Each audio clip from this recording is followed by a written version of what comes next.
अस्सलाम वालेकुम viewers, welcome on my YouTube channel Fahmeez cooking and tips. मकई के आटे को गूंदने के लिए दूसरी अहम रिक्वायरमेंट पानी की भी है, यानी कि बनाना है पहले उतना हमने गूंदना है। ये साथ साथ गूंदा जाता है, रोटी पकती जाती है क्योंकि रोटी पकने में टाइम लगता है। जिस वक्त रोटी पकती रहती है उस वक्त आटा भी सही गूंदा जाता है। ये देखें। अब दूसरा तरीका रुमाल के ऊपर, ये बहुत आसान तरीका पौना जिसे कहते हैं, जिस पर रोटियां रखी जाती हैं। मकई के आटे को गूंदने के लिए दूसरी अहम रिक्वायरमेंट पानी की भी है, यानी कि इतना पानी गर्म करना है कि हमारे हाथ बर्दाश्त कर सके और इतना भी ना ठंडा हो कि जैसे कोसा हो, जैसे ठंडा ठंडा से लगे। यानी कि नोट कर लें आप, दरमियाना सा पानी हो, क्योंकि ये मकई का आटा सर्दी में इसकी रोटी पकाई जाती है, तो इसकी सर्दियों में पानी बहुत ठंडा हो जाता है। पानी हमारा अगर ठीक होगा तो हमारी रोटी भी बहुत अच्छी पकेगी, आटा भी बहुत अच्छा गूंदा जाएगा। अस्सलाम वालेकुम व्यूअर्स, कैसे हैं आप? अल्लाह ताला आपको अपने घरों में खुश खुर्रम और शादो आबाद रखे, आमीन। आज मैं आपको परफेक्ट डो मकई की बनाने का बताने लगी हूँ कि किस तरह इसका आटा गूंदा जाता है और इसके लिए क्या क्या रिक्वायरमेंट्स हैं। सबसे पहले तो हमने जितनी ही रोटियाँ पकानी है उसके हिसाब से आटा ले लेते हैं, बिस्मिल्लाहिर्रहमानिर्रहीम, और इसको छानना होता है आटे को, ताकि बिल्कुल मुलायम आटा हो जाए। मैंने 2 कप ले लिए हैं अपने हिसाब से, जितनी मुझे रोटियां बनानी है। ये परफेक्ट डो जिस तरह गूंदी जाती है मकई की, वो मैं तरीका बताने लगी हूँ।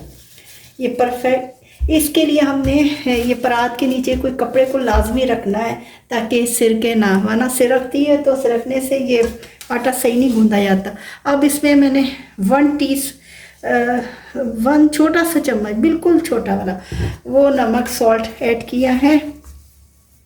इसको अच्छी तरह मिक्स कर लेंगे।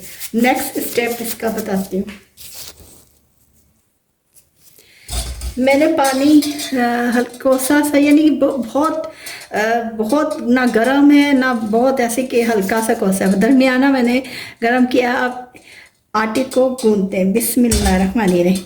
मकई के आटे को गूंदने के लिए बात ये होती है कि जितना हमने पेड़ा बनाना है पहले उतना हमने गूंदना है। ये साथ साथ गूंदा जाता है, रोटी पकती जाती है क्योंकि रोटी पकने में टाइम लगता है। जिस वक्त रोटी पकती रहती है उस वक्त आटा भी सही गूंदा जाता है।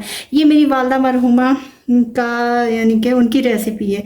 मैंने उनको देखा था तो उसी स्टाइल से मैं रोटी बनाती हूँ।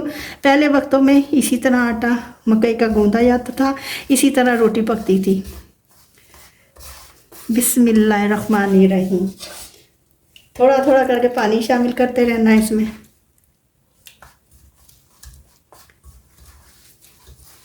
ये परफेक्ट आटा इसी तरह गूंदा जाता है, बिस्मिल्लाहिर्रहमानिर्रहीम।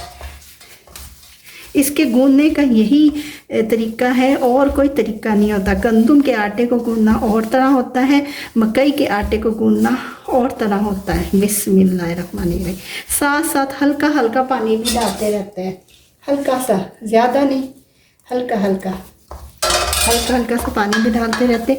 और यानी कि सॉफ्ट बिल्कुल ये आटे को गूंदना है, बिल्कुल मुलायम हो जाए। जितना मुलायम गूंदा जाएगा इसको ऐसे मुक्कियाँ देते रहना, ऐसे हाथ से ना, ऐसे ऐसे करना। ये पहले वक्तों में जो हमारे बुजुर्ग थे वो इसी तरीके से रोटी पकाते थे, इसी तरह आटा गूंदा जाता था। ये इसी तरह आप करते रहें, इतना करें कि मुलायम बिल्कुल हो जाए, महसूस ना हो कि ये इसमें सख्ती है।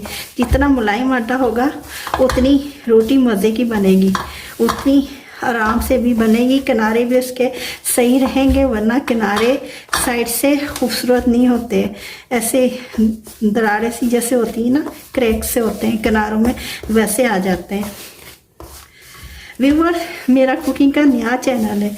मैं उम्मीद करती हूँ कि आप, अगर ये मेरी रेसिपी आपको पसंद आए, मेरा तरीका कुकिंग का, तो काइंडली मेरे चैनल पर अगर आप आएँ तो उसे सब्सक्राइब भी ज़रूर कर दें।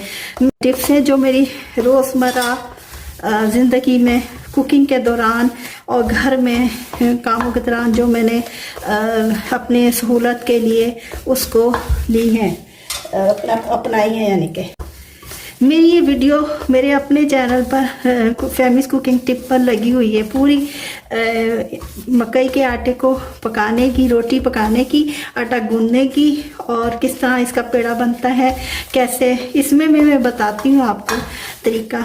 लेकिन उसमें पूरी आप वीडियो देख सकते हैं कि मकई के आटे की रोटी कैसे पकती है, कैसे पकाई जाती है। मैंने मकई के आटे की रोटी पकाना, चूरी बनाना और यानी कि काफ़ी चीज़ें उसमें 2-3 वीडियो अपलोड की हुई हैं। उम्मीद करती हूँ कि आप मेरी वीडियो को देखकर लाइक ज़रूर करेंगे, सब्सक्राइब भी करेंगे।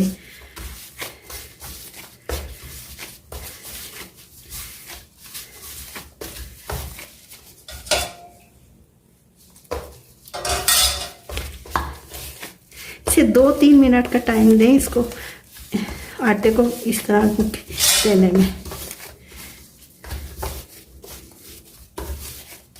मैंने ये आटा गूंद लिया है। तो बेलने के लिए यानी कि आम तरह से ये नहीं पकती रोटी, तो इसको मैं 2 तरीके बता रही हूँ आपको। दोनों बहुत आसान तरीके हैं। एक तरीका जो हमारे बुजुर्ग इस्तेमाल करते थे और एक तरीका जो आजकल ये मैंने अपना तरीका है, यानी कि रोटी इसके ऊपर बेली जा सके। एक दूसरा उतने ही साइज का 2 ले काट लें।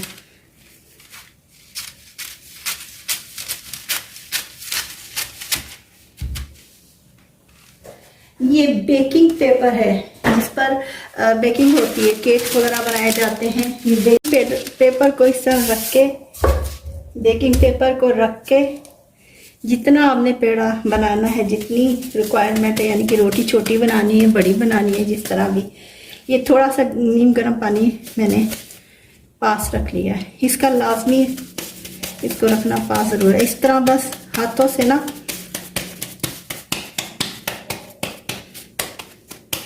इसको जितना आप कर सकते हैं, और इसके ना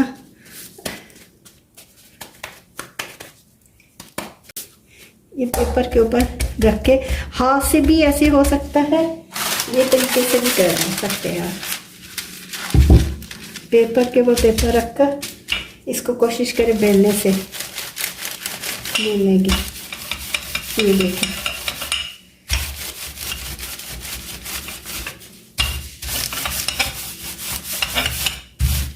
जितनी आपने रोटी फैलानी है उतना इसको बेलते रहें। ये देखें। अब ये साइड से कोने इसको ऐसे अंदर की तरफ ऐसे हल्के से दबाएं ताकि ये खूबसूरती आए कोनों में। ये बहुत थोड़ा पेड़ा था ना, इसलिए ये पतली बनी है, वरना इसको थोड़ा मोटा बनाते हैं। इस तरह करके रोटी को बिल्कुल राउंड कर लें।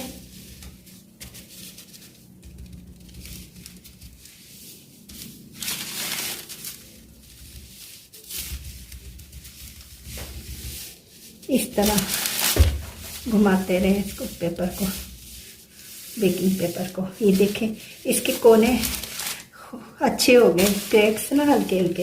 ये सही पतला ये है ना पेड़ा, थोड़ा छोटा है, इसलिए ये थोड़ी मोटी रोटी बनती है। लेकिन आपको तरीका एक बताना है, ये किस तरह बनाते हैं। ये देखें, ऊपर से भी ऐसे इसको हाथ की हथेली से भी कर लें, खूबसूरती आ जाएगी। ये मेरे ग्लव्स का है, निशान इसके ऊपर पड़ रहे हैं, मैंने हथेली से निशान इस पर नहीं आएंगे।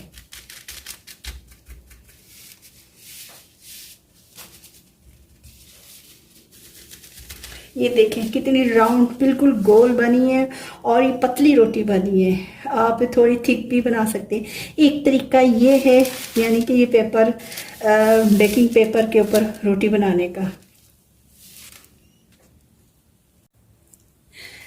दूसरा तरीका रुमाल के ऊपर, ये बहुत आसान तरीका, पौना जिसे कहते हैं, जिस पर रोटियां रखी जाती हैं। इसको पहले से गीला करना होता है।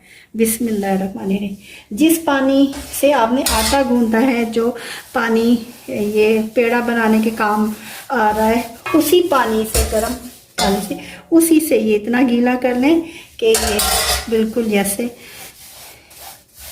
इस तरह, जितनी कपड़े पर हमने पौने पर फैलानी है। अभी हमने पेड़ा बनाना है। बहुत अच्छी तरह इसको ऐसे ऐसे बेलते जाए, हाथ से ऐसे करते जाए, पेड़े को ऐसे साइड से भी दब करते जाए, यानी कि इसके किनारे भी खूबसूरत बनते जाएं। ये थोड़ा सा मैंने मोटा पेड़ा लिया है, बड़ा थोड़ा सा, ताकि थोड़ी मोटी रोटी बने। अब इस तरह करके हथेली से पानी लगाते जाएं, हथेली में इस तरह, और ऐसे ऐसे करके ना हथेली से फैलाना है, ऐसे करके, ऐसे जहाँ क्रैक्स आए उधर भी उसको सेट करते जाएं। ऐसे करके बस फैलाते रहना इसको।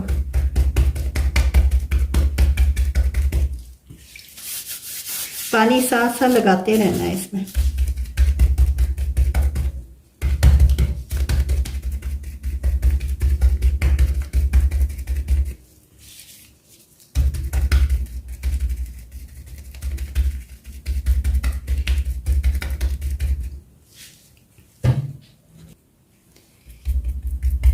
ये देखिए कितना स्मूथ ये कॉर्नर्स इसके बन रहे हैं, बिल्कुल कोई इसमें दरार सी, क्रैक्स नहीं आ रहे।